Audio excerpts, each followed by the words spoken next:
홍기택 회장님, 예.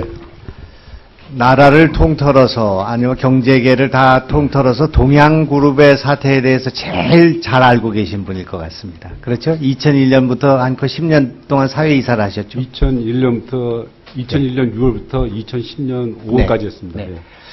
저 주채무계열 공제와 관련해서 2009년도에 지금 선정 기준액에 미달되는 신용공여가 미달이 됐죠. 그죠?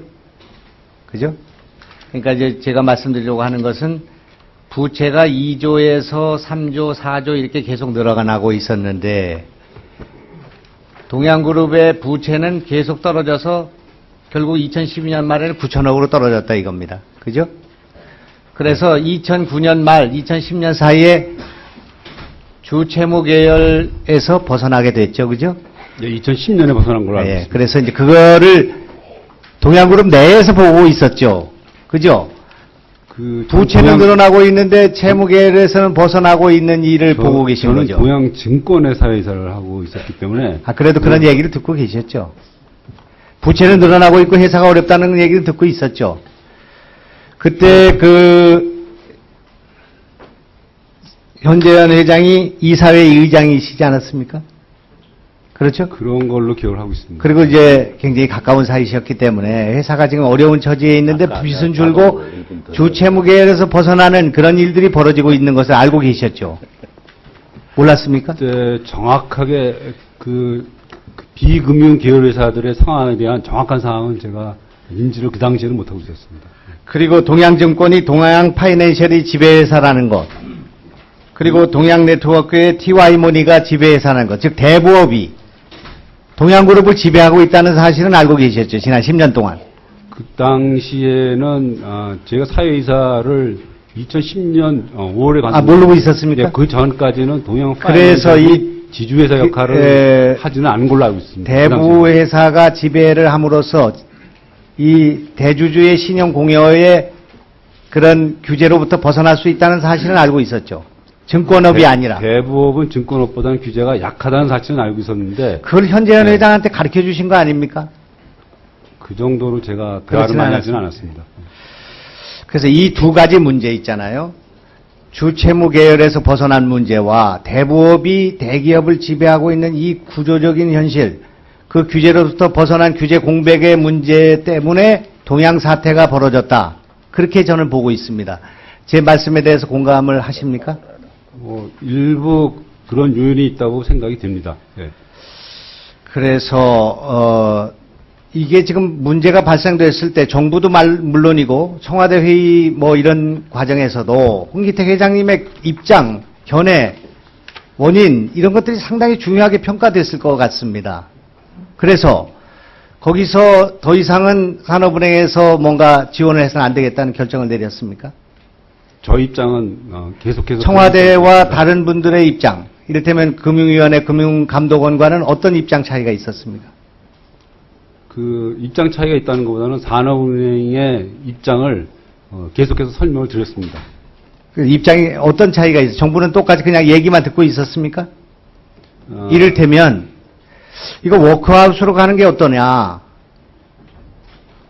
또는 이걸 법정관리로 가는 게 어떠냐? 아니면 그런 이건 얘기는 들은 적이 없습니다. 워크아웃이나 뭐 법정관리 가는 거는 그 당사자들. 홍기택 회장님 입장에서는 이것이 워크아웃으로서 가서 기업 회생 절차로 감으로써 소비자들의 그 부담 또는 손실을 줄일 수 있는 방법에 대해서는 생각해 보지 않았습니까?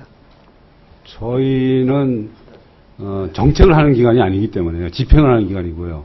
저희는 동양 시멘트하고의 거래만 있기 때문에 그 전체 동양 그룹이 어떤 형태로 움직여야 된다는 것에 대해서는 저희로서는 그 영역 밖이었다고 생각이 됩니다.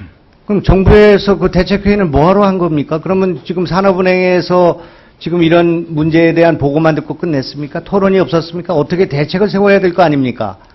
이렇게 많은 산업은행에서는 그 관련된 그 기업에 관해서 저희 기업에 관한 그 거래 상황을 설명을 드리고요. 그 다음에 질의를 받고 예, 정책 문제가 되면은 저희는 그 자리에서 일어납니다. 예. 정책금융공사요. 예. 분리 시에 산업은행에서 분리할 때, 민영화 때문에 분리할 때 자산으로서 공기업 주식을 주고 동일한 규모의 부채로서 산업금융 채권을 동시에 받게 됐죠. 예. 그래서 그 규모가 15조 원 정도 되죠. 예. 그런데 공기업 주식은 무수익 자산이죠.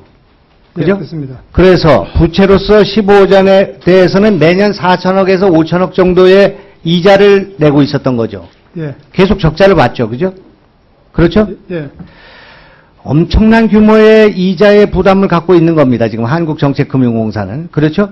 예. 이제 그런 상태인데, 만일에 이게 산은과 통일이 될 경우에, 산은은 지금 현재 15% 정도 되는 BIS 비율을 갖고 있어서 5위권 정도가 됐었는데, 이것이 최근에 6개월 사이에 악화가 돼서 13.5%로 내려가서, 지금 상당히 BIS가 악화된 11번째로 내려간 상태에 있다 이겁니다. 제 말씀 이해하시죠? 그런데 만일에 4천억 내지 6천억 정도 되는 이런 정책금융공사와 통합을 하게 될 경우에는 지방은행보다 더 낮은 BIS 비율을 갖게 될 것이다. 이렇게 보여진다 이겁니다. 제 말씀에 대해서는 동감하십니까? 그럴 가능성이 있죠? 손실 요인이 있으면 BIS 비율은 떨어집니다만 구체적으로 숫자가 얼마 떨어질지는 따로. 홍기택 제가 회장님, 예, 그래서 만약의 경우에 이렇게 BIS가 떨어지고요. 지금 주채무 계열에 있는 회사, 지금 대기업들이 30몇 개 중에서 6개, 그 중에서 5개는 지금 한국산업은행에 지금 부실과 적자가 누적되고 있는 상황에 있죠. 예. 굉장히 심각한 상황에 있습니다. 그런데 또 4천억 내지 5천억의 적자를 갖는 한국정책금융공사가 통합을 했을 때 BIS가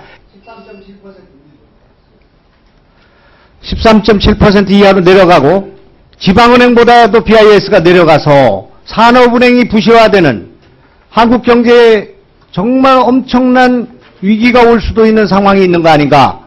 이런 제 지적에 대해서 한번 말씀해 주시죠. 네, 사실관계를 다시 한번 설명을 드리겠습니다. BIS 비율과 관련해서는 그 BIS 비율이 13.7%로 이제 통합 사안의 출범 시에 내려갈 가능성이 있다. 그 데이터는 작년 12월 말 정책금융공사의 BIS 비율을 인용을 하여 계산이 된 겁니다. 그러나 그러니까 올해 들어서 정책금융공사의 BIS 비율이 새로운 그 IFRS 방식을 사용함에 따라서 이 공기업 주식 지분 상장법 이익이 자본으로 인정이 되기 때문에 정금공의 잠깐만요. 그거를 그 말씀 자료를 주시고요. 예. 지금 이게 심각한 상황. 어떻게 6개의 적자를 기록하고 있는 대기업 6개 가운데 5개가 이 산업은행에 지금 채무 조정을 받고 있느냐 이겁니다. 산업은행의 이것이 지금 굉장히 심각하게 갈 수 있는 상황이 지금 도래하고 있는 거 아닙니까? 그러니까 산업은행이 그렇게 된 데는 산업은행 역할이 이제 장기 자금을 이제 공급을 하는 기관이기 때문에 그러한 상황이 이제 발생을 한 것으로 보입니다. 그래서 저희 입장에서는 적자율, 그러니까 재무적으로 굉장히 취약한 기업에 대한 그 구조조정을 상당히 독려를 하고 있고, 그래서 재무 개선이 이루어지고, 그 다음에 수익성이 개선되는 데 되도록 상당히 많은 조치를 지금 취하고 있습니다. 예, 수고하셨습니다. 다음은 박대동 의원님 질의해 주시고.